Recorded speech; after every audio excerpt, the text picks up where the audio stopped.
लड़की अपनी माँ का पीछा करते हुए भयभीत हो गई जब उसने देखा कि उसकी माँ शायद इंसान नहीं है, क्योंकि माँ हर बार घर से निकलने से पहले एक विशालकाय सुअर को साथ ले जाती थी और फिर बिना कुछ कहे अकेले गाड़ी चलाकर चली जाती थी और अगले दिन थकी हारी घर लौटती थी। लेकिन अजीब बात यह थी कि वह सुअर भी गायब हो जाता था।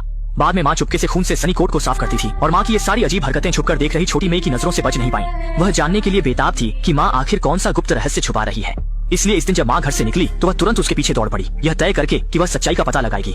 लेकिन क्योंकि उसे जन्म से ही अस्थमा था, वह ज्यादा दूर नहीं दौड़ पाई और अस्थमा के दौरे के कारण उसे छोड़ना पड़ा। समय के साथ छोटी मेई के मन में संदेह और बढ़ता गया। उस दिन वह अपने मन की जिज्ञासा को आखिरकार दबा नहीं पाई, तो जब उसकी माँ बर्तन धो रही थी, उसने कोशिश करते हुए माँ से पूछा कि वह सुअर को लेकर कहाँ जाती है। यह सुनते ही माँ का चेहरा तुरंत बदल गया और उसने चाय का कप कसकर पकड़ लिया।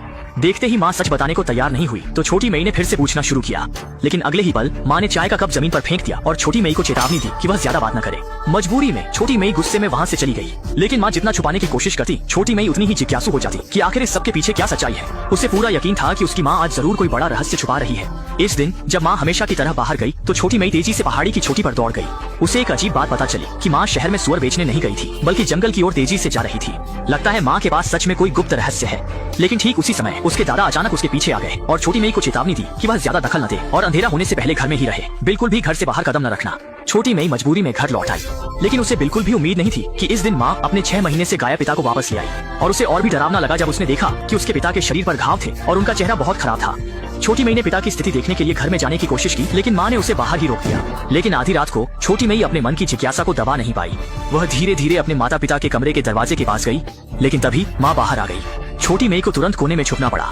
जब तक माँ पूरी तरह से दूर नहीं चली गई तब तक उसने हिम्मत करके धीरे धीरे वापस आकर दरवाजे की दरार से कमरे के अंदर पिता की स्थिति देखने की कोशिश की, लेकिन अचानक अगले ही पल यह देखकर वह डर के मारे कांपते हुए बदहवास हो गई। इस घटना के बाद वह फिर कभी अपने माता पिता के कमरे में झांकने की हिम्मत नहीं कर पाई। लेकिन आधी रात को उसने अपने माता पिता के कमरे से एक डरावनी चीख सुनी। संदेह के साथ छोटी मेई धीरे धीरे सीढ़ियों से नीचे उतरी और देखा कि उसके माता पिता का दरवाजा खुला था। लेकिन जब वह कमरे में गई तो उसने देखा कि उसके पिता पसीने से तरबतर होकर पूरे शरीर से कांप रहे थे। छोटी मेई ने चिंतित होकर पूछा कि पिता को क्या हुआ, लेकिन अगले ही पल उसे एहसास हुआ कि वह सिर्फ एक बुरा सपना था और इस समय उसे भी मानो कुछ समझ में आ गया। तभी माँ सुअर को लेकर बाहर जाने वाली थी। अपने मन की धारणा को सत्यापित करने के लिए उसने ऑक्सीजन सिलेंडर लेकर पीछा किया। इस बार वह किसी भी कीमत पर पता लगाना चाहती थी कि माँ आखिर किस रहस्य को छुपा रही है। जल्दी ही माँ ने गाड़ी को जंगल में ले जाकर रोक दिया, लेकिन छोटी मेई को बिल्कुल भी उम्मीद नहीं थी कि माँ ने पिता को भी साथ लाया था। इसके बाद माता पिता दोनों सुअर को पकड़कर धीरे धीरे जंगल के भीतर चले गए और उनका गंतव्य था जंगल के भीतर स्थित एक छोड़ा हुआ महल। हालांकि यह महल थोड़ा डरावना था, लेकिन सच्चाई जानने के लिए छोटी मेई ने हिम्मत करके पीछा किया। महल के अंदर से सुअर की चीखें सुनाई देने लगी और जल्दी ही छोटी मेई आवाज का पीछा करते हुए एक लोहे के दरवाजे के सामने पहुंच गई। लेकिन जो दृश्य उसने देखा उसने उसे स्तब्ध कर दिया। उसने देखा कि उसके पिता ने अपने कपड़े उतार दिए थे और फिर घुटनों के बल बैठ गए और माँ ने उनके गले में एक बड़ी लोहे की जंजीर डाल दी, जैसे कि कोई अजीब रस्म हो रही हो। जैसे ही समय पूर्णिमा की रात में आया, माँ ने जल्दी से पिता को बंदी बनाने वाले पिंजरे से बाहर निकाल दिया, लोहे के दरवाजे को मजबूती से बंद कर दिया और पीछे मुड़कर बिना देखे पीछे हट गई। इस मौके का फायदा उठाकर छोटी मेई ने चुपके से लोहे के दरवाजे की दरार से अंदर घुस गई। तभी माँ ने छोटी मेई को देखा और चिल्लाई कि वह तुरंत बाहर आ जाए, लेकिन अब छोटी मेई ने बिल्कुल भी नहीं सुना। वह इस बार सब कुछ जानने के लिए दृढ़ थी। इसी बीच पूरे महल में सुअर की चीखें गूंजने लगी, लेकिन जब वह पास पहुंची तो उसने एक बेहद डरावना दृश्य देखा। उसके पिता एक भयानक वेयरवुल्फ में बदल गए थे और यह देखकर वह वहीं जड़ हो गई। संकट के समय माँ समय पर अंदर आई और उसे बाहर ले गई, लेकिन छोटी मेई फिर भी अस्थमा के दौरे के कारण बेहोश होकर गिर गई। अच्छा हुआ कि माँ ने समय पर उसे ऑक्सीजन दी, तभी उसकी जान बच पाई। अगले ही दिन सुबह पिता चेहरा मुरझाए हुए कुर्सी पर बैठे थे। वह नहीं जानते थे कि बेटी को यह सब कैसे समझाएं और छोटी मेई गुस्से में अपने कमरे में लौट गई और पिता द्वारा दिए गए सभी कपड़े फाड़ दिए।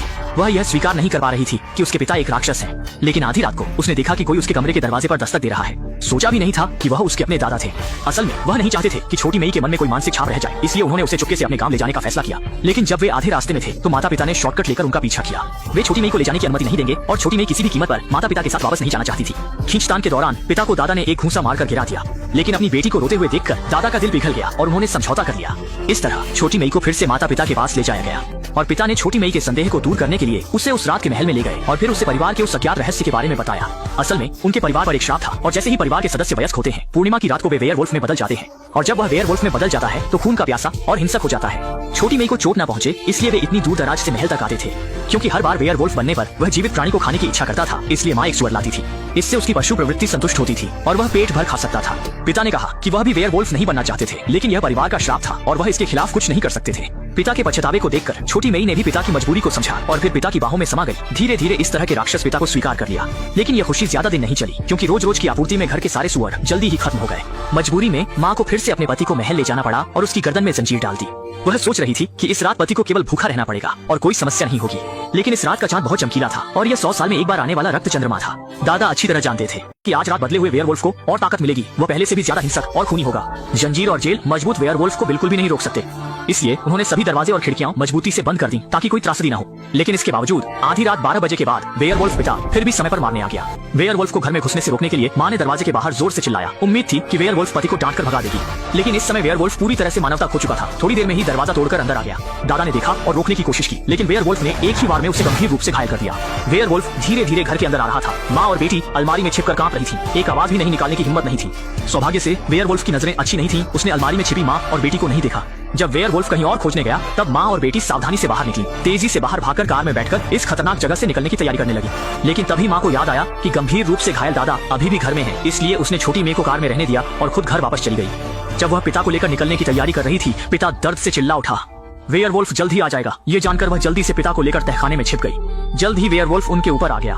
वेयरवुल्फ से बचने के लिए दोनों सावधानी से रेंगते हुए आगे बढ़े, लेकिन तभी माँ का हाथ गलती से चूहे के जाल पर लग गया। आवाज सुनकर वेयरवुल्फ ने फर्श पर हमला कर दिया। सौभाग्य से फर्श काफी मजबूत था। वेयरवुल्फ तुरंत नीचे नहीं आ सका। इस मौके का फायदा उठाकर दोनों भाग निकले। जब वे तहखाने के बाहर पहुंचे, कार में बैठी छोटी मेई ने तेजी से एक्सेलरेटर दबाया, जिससे लोहे की ग्रिल टूट गई। दोनों इस तरह सुरक्षित बचकर बाहर निकल आए। लेकिन जब वे जाने की तैयारी कर रहे थे, महत्वपूर्ण समय पर कार ने धोखा दे दिया। किसी भी तरह से स्टार्ट नहीं हो रही थी। देखते ही देखते वेयरवुल्फ तुरंत ही करीब पहुंचने वाला था। दादा ने माँ और बेटी को जल्दी भागने का इशारा किया, जबकि वे खुद वहीं रहकर वेयरवुल्फ को रोकने लगे।